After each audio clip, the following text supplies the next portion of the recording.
দেশজুড়ে কার্যকর সিএএ কার্যকরের বিজ্ঞপ্তি জারি। নতুন রুলের নাম সংশোধিত নাগরিকত্ব রুল 2024। আজ থেকে আবেদন করতে হবে অনলাইনে। কি এই সিএএ আইন?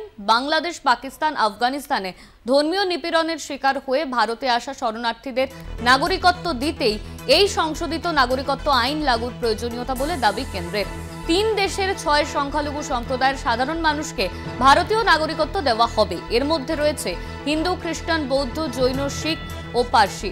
প্রতিবেশী নেপাল বা শ্রীলঙ্কার সংখ্যালঘু মুসলমানরা অবশ্যই এই আইনের সুবিধা পাবেন না। দেশজুড়ে কার্যকর সিএএ কার্যকরের বিজ্ঞপ্তি জারি। নতুন রুলের নাম সংশোধিত নাগরিকত্ব রুল 2024।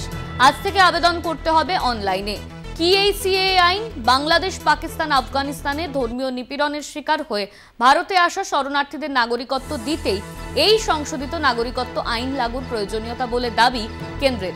3 দেশের 6 সংখ্যালঘু সম্প্রদায়ের সাধারণ মানুষকে ভারতীয় নাগরিকত্ব দেওয়া হবে। এর মধ্যে রয়েছে হিন্দু, খ্রিস্টান, বৌদ্ধ, জৈন, শিখ ও পার্সি। প্রতিবেশী নেপাল ও শ্রীলঙ্কার সংখ্যালঘু মুসলমানরা অবশ্যই এই আইনের সুবিধা পাবেন না।